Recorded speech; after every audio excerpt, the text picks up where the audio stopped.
সব জায়গায় সব কথার উত্তর দিতে নেই, সব জায়গায় সব পরামর্শ দিতে নেই। কিছু কিছু জায়গা আছে সঠিক পরামর্শ দিলেও আমরা বিপদে পড়ে যাই। কেন বিপদে পড়ে যাই তাহলে একটা ছোট্ট গল্প বলি, শোনো। একটা ছেলে একটা স্বর্ণের হার নিয়ে তার নিজের কাকার কাছে বিক্রি করতে গেল। তার মা দিয়েছে, কিছুদিন আগে সেই ছেলেটির বাবা মারা গেছে। সংসারের টানাটানির দায়ে পড়ে ছেলেটি স্বর্ণের হারটা নিয়ে তার কাকার কাছে গেল। কাকা হারটি দেখে বলল, এখন তো বাজার মন্দা বাবা, তুই একটা কাজ কর, মাঝে মাঝে আমার দোকানে আসবি।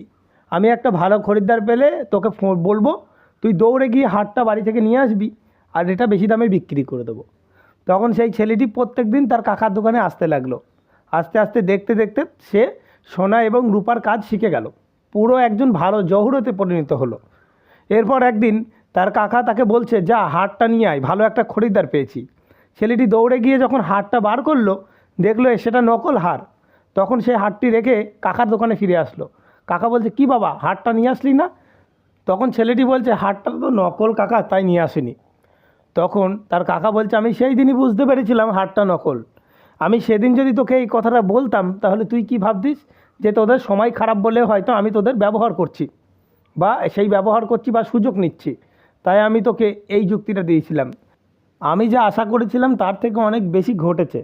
তুই একজন ভালো জহুরাতে পরিণত হয়েছিস, তাই তোর আর হারটা বিক্রি করতে হবে না, তুই আজ নিজেই শোনা। তাই কিছু কিছু সময় আছে না, সব কথার জবাব দিতে নেই। কিছু কিছু জিনিস কেউ যদি ভুল করে, তুমি যদি তার ভুলটা ধরিয়ে দাও, তাহলে দেখবে তুমি সেই মুহূর্তে তার কাছে খারাপ হয়ে যাবে। তাই তাকে ভুল প্রথমে করতে দাও। সে যখন বুঝবে তখন সে ঠিক নিজেকে চিনতে পারবে, নিজের ভুলটা বুঝতে পারবে। আর যদি কেউ কোনো জিনিস ভুল করে বা কোনো জিনিস চাওয়ার আগেই যদি দিয়ে দাও, ভুল করার আগেই তুমি তার সমাধান বলে দাও, তাহলে কিন্তু তোমার দামও থাকবে না, তোমার উপদেশটারও দাম থাকবে না।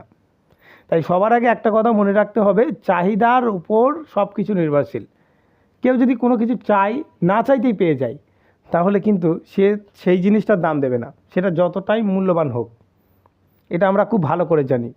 একটা জিনিস যদি কোনো জায়গা থেকে তোমার মূল্য উঠে যায়, তুমি মূল্যহীন হয়ে পড়ো, তাহলে সকল সময় সেই জায়গাটাতে কি করা উচিত? আমাদেরকে চাণক্য বলছেন, সেই জায়গাটা অতি দ্রুত ত্যাগ করে দেওয়া উচিত। আমরা অনেক সময় কি করি, এক জায়গায় আমার মূল্য নেই, মূল্যহীন হওয়ার সত্ত্বেও সেই জায়গায় আমরা বসে থাকি। স্থান পরিবর্তন করতে হবে। একটা জলের বোতল এক জায়গায় 30 টাকা, সেই বিসলারি জলের বোতলটা যদি আমরা 5 স্টার হোটেলে নিয়ে যাই 200 টাকা। শুধুমাত্র স্থান পরিবর্তন। তাই নিজেকেও স্থান পরিবর্তন করতে হবে।